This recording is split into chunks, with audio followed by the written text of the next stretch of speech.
Welcome to the CX Fanatics podcast, the show that helps D2C businesses increase revenue, referrals, and retention through exceptional customer experience.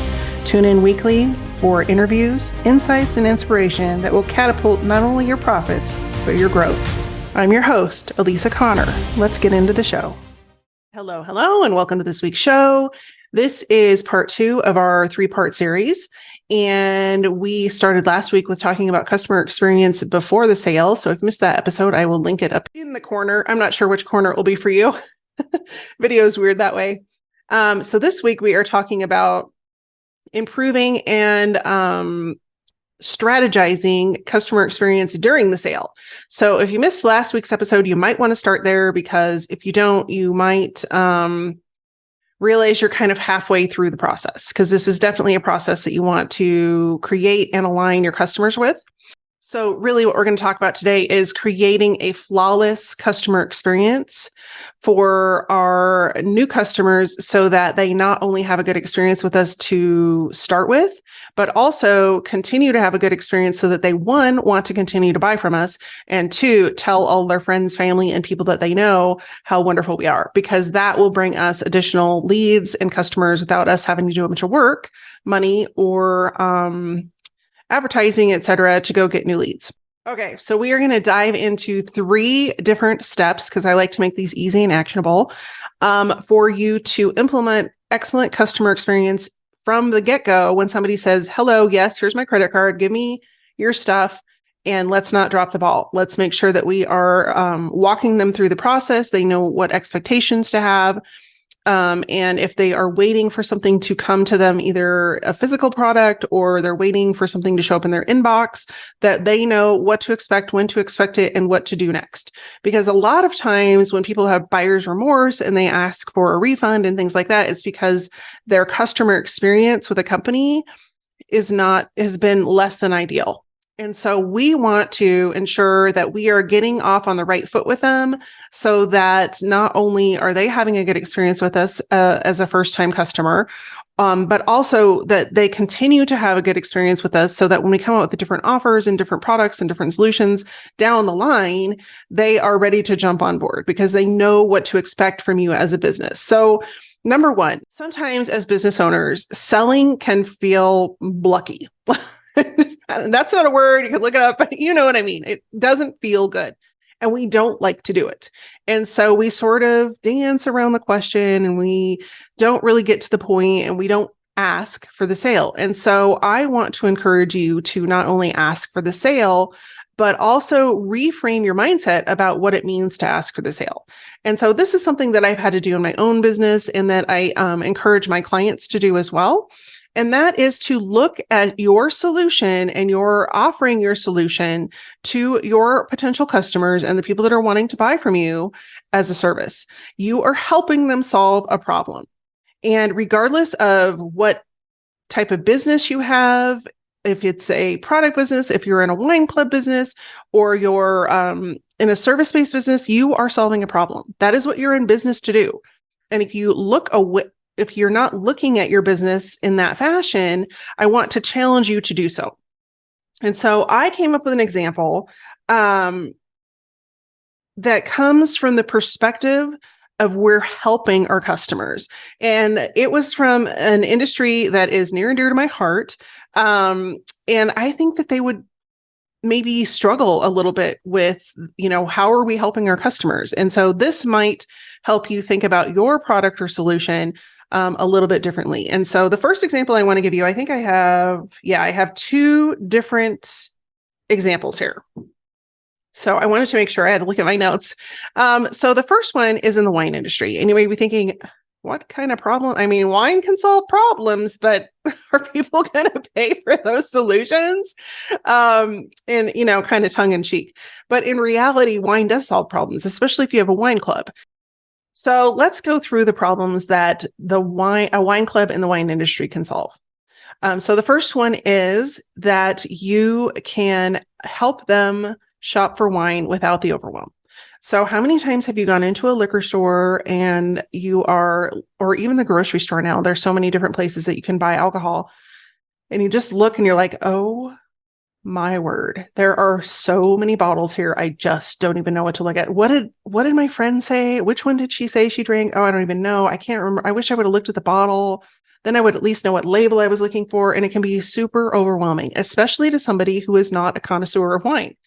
Now, people enjoy certain types, but I've been in the position, and I'm sure other people have as well, where you get a wine and you're like, oh, it's a Pinot Grigio. I really like that. And then you get a different brand and you're like, oh, this one's not as good. Like, I wish I could remember the first one I had or whatever it is. Well, the wine club eliminates this because if they have a good experience with your brand in one way, shape, or form, they know what kind of quality and what kind of taste they are going to receive.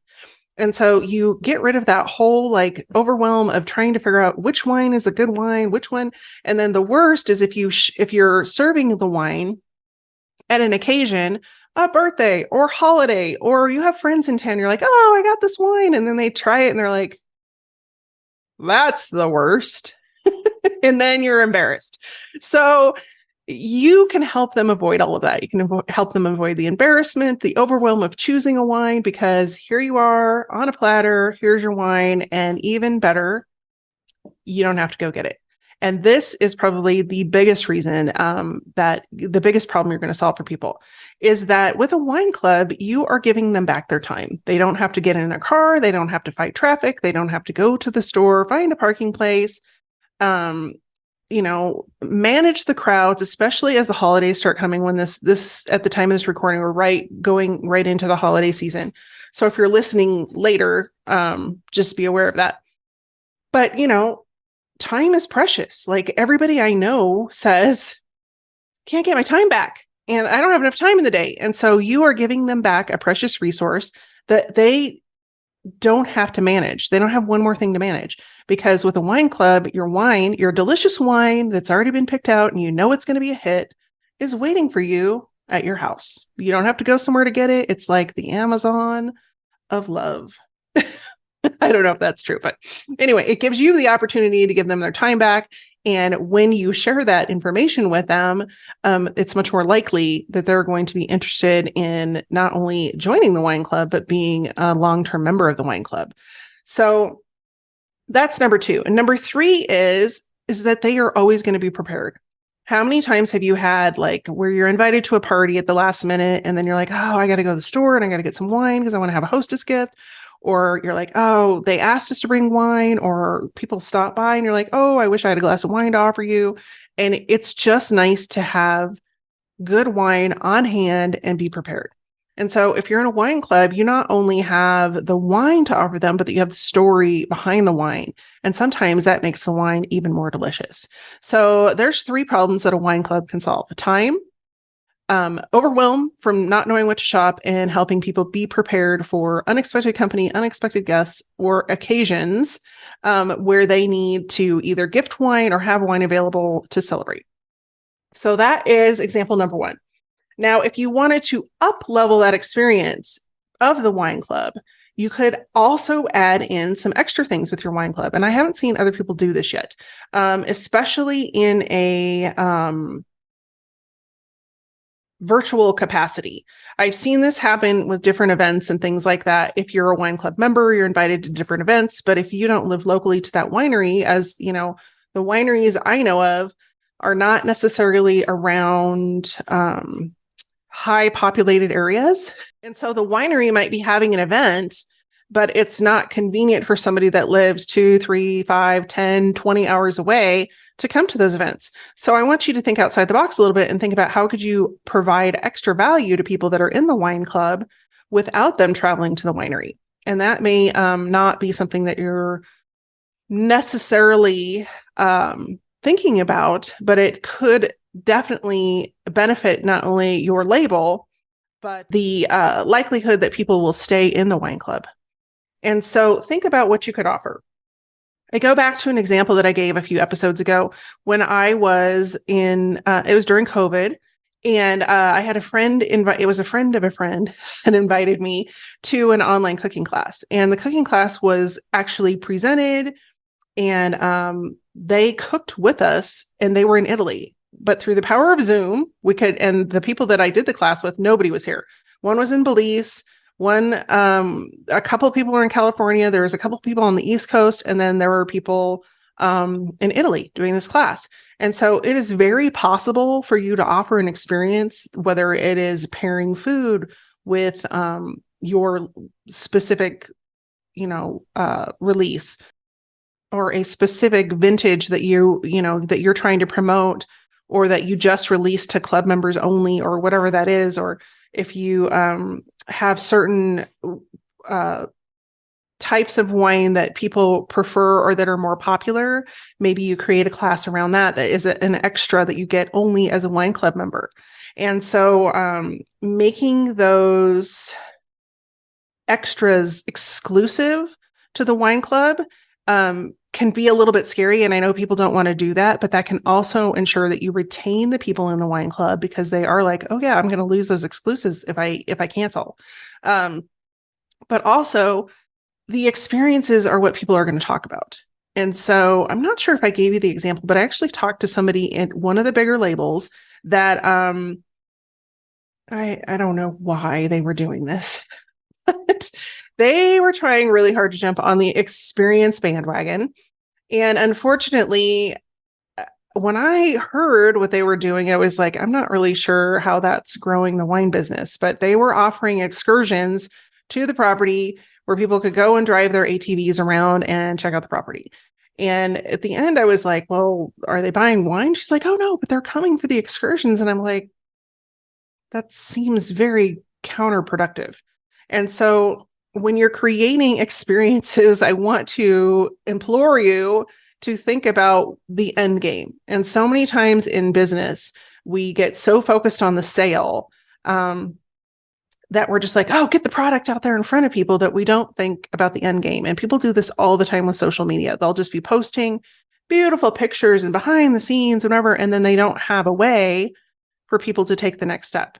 And so if you haven't put that into your customer experience before the sale, and even during the sale, you're going to have a really hard time getting people to convert from any of those platforms. So let's come back to where we were and get into example number 2, because I like to give examples from different industries. So the next one is if you have a service-based industry. And the one that I picked is an actual home service. I was trying to think of what I was, but the same could be said for like a coaching business. I work with a lot of consultants and coaches. And so this could also work for you. But I wanted to think outside the box, because sometimes if we have those outside the box examples, it's a little easier to relate. So I thought, what about a heating and air conditioning company? Somebody that does furnace repair and things like that. Like, what problem are they solving other than, I don't have heat in my house, or there's a leak and I need somebody to come fix it because there's water all over my kitchen, bathroom, laundry room, whatever. And so that is always an emergency situation. And yes, we have to call them, but how could you be of service? How could you solve a problem before the problem happens in that industry? And so that's what I kind of brainstormed. So I was thinking about this from the perspective of how could you turn those one-time emergency clients into a subscription service in the heating and air conditioning world. And this isn't something that I've seen it done, but it's not been done well. And so I was trying to think outside the box, like how could this be done well that people would actually be interested in subscribing to a more long-term or a long-term commitment with one of these companies. And so what I came up with was, when somebody's furnace goes out, it's always the woulda, shoulda, coulda, or hindsight 2020 mentality. Like, oh, I probably should have changed my furnace filter more, or I probably should have had somebody look at this more often so that I wouldn't be in this emergency situation where it's 20 below zero and 50 other people's furnaces have gone out. And now I'm one of them. And now I'm waiting because they can't get here and we're freezing and we got to figure out what to do with, the dogs and the kids and all the things. Like, where are we going to go because it's freezing? Do we have to get a hotel room? Whatever. And so I was thinking of it from that perspective, like how do we build that long-term relationship with people from the beginning so that they know they're taken care of regardless of an emergency? So what I came up with was, with a subscription model, you could offer people that are in that subscription, and whatever that model looks like for your business. I'm not in heating and air conditioning. I'm just coming from an outside point of view. But they would get expedited service because they are a premier member, or whatever you want to call them. They would get twice a year maintenance, maybe once in the spring for air conditioning and once in the fall for their heater. They would get monthly reminders and automatic filter shipping for their furnace filter. They would get, maybe twice a year cleaning, so that because I know, like, for example, my mom and my aunt, they don't know how to do maintenance on any of these things. They're both widowed, and I wouldn't know how to do it. But, if I was a smart company, I would be going to those people and saying, hey, we have this maintenance program. You pay $30 a month and you're taken care of for the whole year. And I'm just throwing out numbers. I don't know how much it would be, but it would include things like, we're going to clean your air conditioner when we come out and maintenance it. We're going to change your furnace filter when we're there. But then we're also going to give you this video so you know how to do it every whatever recommended weeks. I think it's like every 2 months or 3 months. And not only that, but you don't have to go to the store and figure out what furnace filters, because we're going to have them here for you because you're part of our elite program. And so making it really easy. And then not only that, but they get a dedicated technician, because then they get to know the person that comes in and does the repairs and is always doing the maintenance. And there's not some stranger in their house. It's somebody that they can rely on that comes every other month. And that's going to provide them a little bit of, not safety, but they're going to feel like there's a little bit more security there, and that they have an expectation that the same person is going to show up regularly. And then they get a monthly reminder in their email or their mailbox, or both, that says, hey, it's time to change your furnace filter, or a text message, or whatever option they choose. And then in that, they can have a link to a video. Like, if you forgot how to do it, here's a video, and you're just basically hand holding them through the entire process. And then they would get regular videos on, like, you could send them a weekly or bi-weekly email that talks about, hey, the temperatures are really going up. Here's some great ways that this is what people would normally do, but this is actually the best way to lower your electric bill, or, anything like that. And so they get like this white glove treatment. And then when something does happen, because, if you own a home, you have the expectation that things wear out. So eventually, if something did happen and the air conditioner went out or the furnace came out, they have a trusted person that they can call to take care of it. They're going to get preferential treatment because they're already in this elite program. And, you can decide whether or not, depending on how long they've been in the program, whether or not it's worthwhile for them, for you to offer them a discount because they are in the elite program. So that is a way that you could create a subscription business that, they're paying you every month and you're delivering a white glove treatment to them, but you also have consistent revenue coming from clients, and you're building not only the trust and the connection with those customers regularly, that when, whether or not they have a problem and they need to replace a unit, they're going to tell other people about the way you treat them and how you handle them. And people are craving that attention, and it's not happening right now. So that is an example of how you could, in a service-based industry, specifically like a direct to consumer business, create a subscription model. So if you aren't thinking about a subscription model for your business, the time is now, because it's a way for you to not just wait for those super busy seasons to hit, and you can ride the waves of business in a more comfortable fashion. So if you have a business you want me to brainstorm, let me know. There's a great way for you to do that. I have 10 monthly calls that I do that are brainstorming sessions that I do for free. And I do make people apply for them because there's only 10 slots because my calendar is busy. But if you ever want to do that and you want to brainstorm through a way that you could create a subscription for your business, that's something we can do in that call.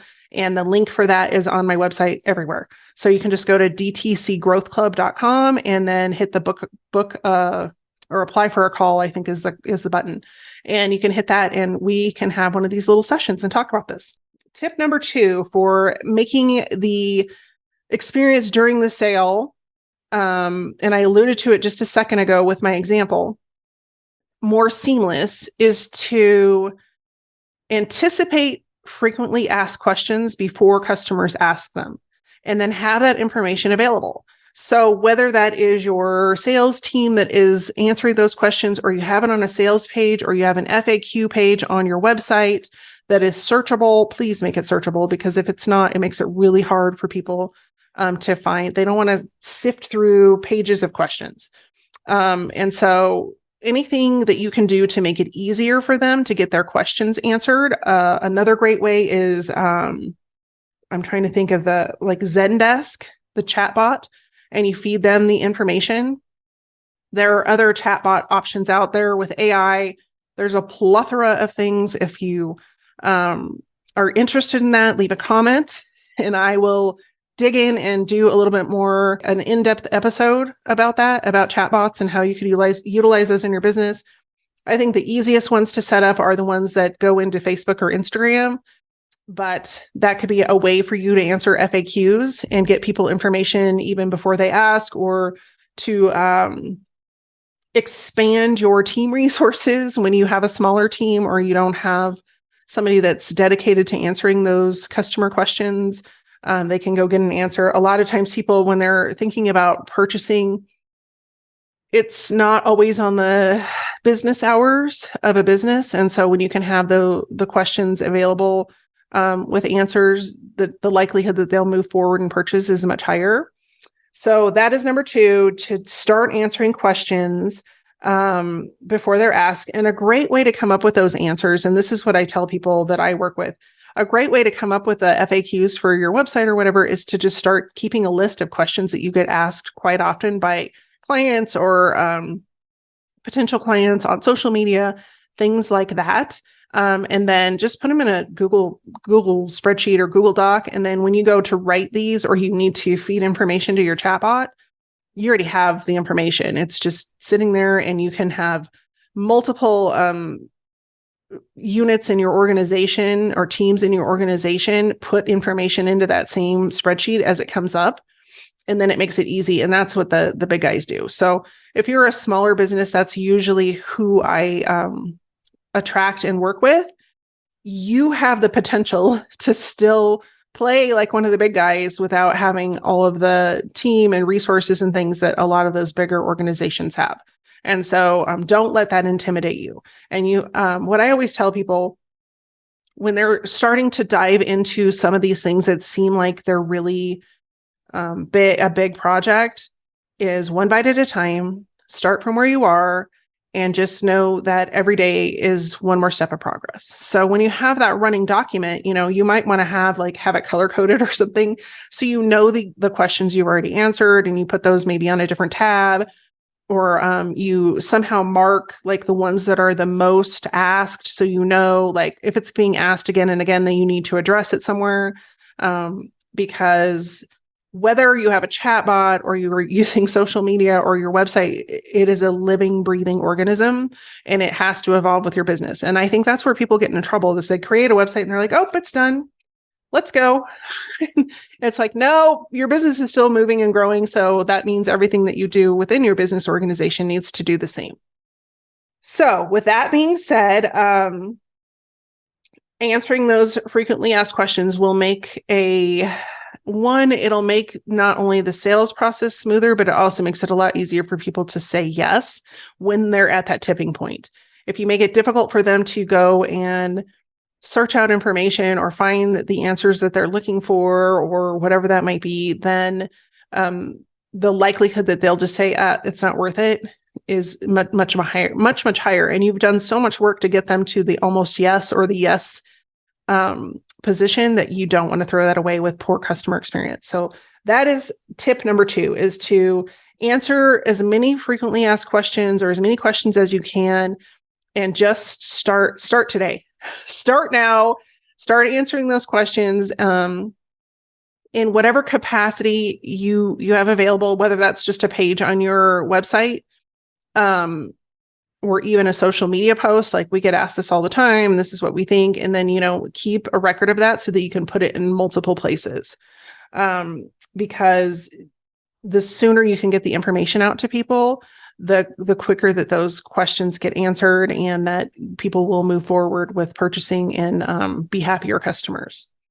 And then the last point I have in here kind of goes back to not only the website, but social media piece, is that you need to make it really easy for people to say yes. And I can't tell you the number of social media accounts or websites I've been on where you have to hunt to figure out how to buy from somebody.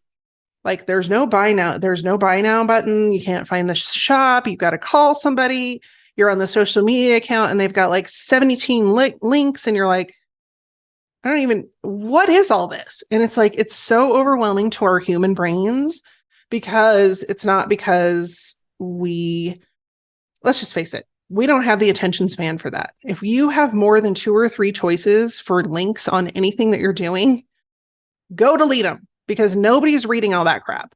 And that is just straight up fact. Like people don't have the time for that. The last statistic I had was that the human attention span is less than a goldfish. So it's like 7 seconds. And that is not only to grab people's attention, but that is to keep their attention. And that's because you've got social media reminders going off. You've got work calling, you've got your phone ringing, you got texting, you have like all these things going on constantly. And so if you make it difficult for people to get to the click, buy, and purchase, here's your credit card information, order, they're just not going to buy. They're going to go find somewhere else to do it. And I found myself doing it when I've purchased, things in life. There's a reason Amazon is so popular because they make it easy. Now that is both fortunate as a consumer and unfortunate as a business, because that means as a business, you have to meet the same expectations. You can hate it, you can love it, whatever you want, but it is what it is. Like they have set the standard and now we as businesses have to meet that standard. Now, does that mean we have to have the same inventory and all those things? That's not going to be possible. We're not Amazon. But as far as customer experience, we have to meet the standards they have set, which is knowing our customers, understanding our customers, making it so easy for them to say yes when they're ready to check out, and then making that experience post-checkout so simple that it's just like clockwork.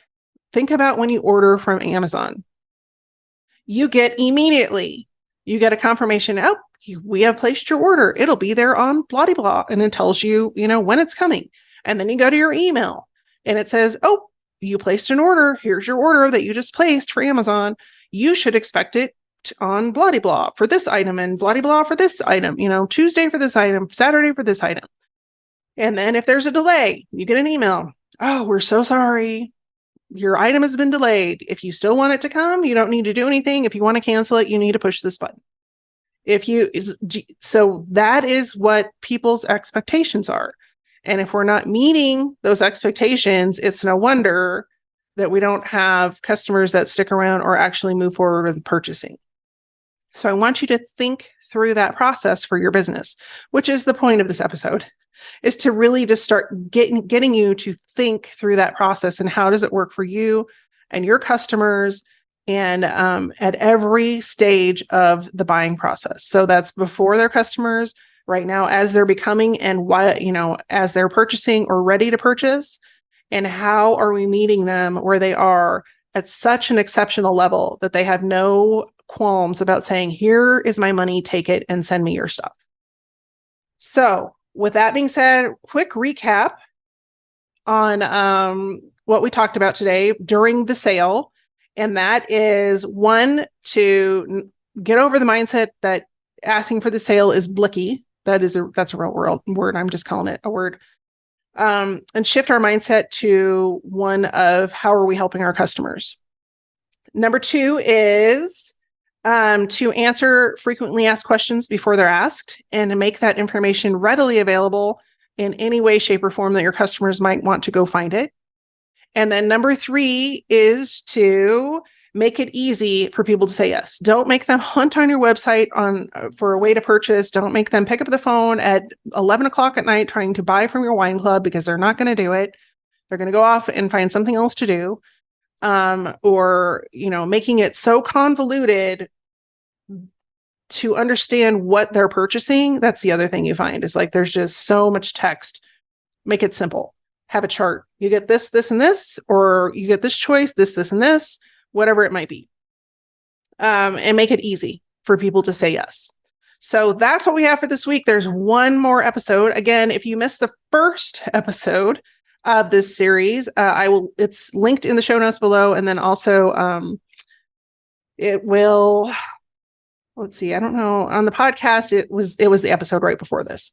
And then there's one more to go, and that will be after the sale. We're going to talk about customer experience after the sale and how creating that experience after the sale, actually during every stage of the sale, but specifically after the sale, that's where a lot of people drop the ball.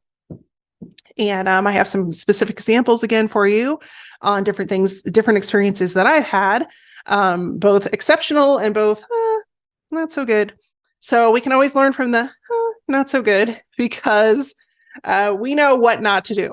So thank you so much for spending some time with me today. I hope that you have at least one action step that you can put into effect today, and that knowing that taking these small steps with your business over time are going to help you grow and excel past your competitors, but also increase your profits and your customer loyalty. So thanks again for tuning in. I will see you next week. In the meantime, take care, be well, and stay safe. Did you miss something in the show today? Didn't have time to take notes? Listening on the go? No worry, I've taken notes for you.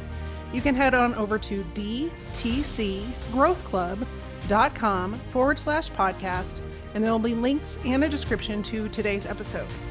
In the meantime, take care, stay well, and I'll see you soon.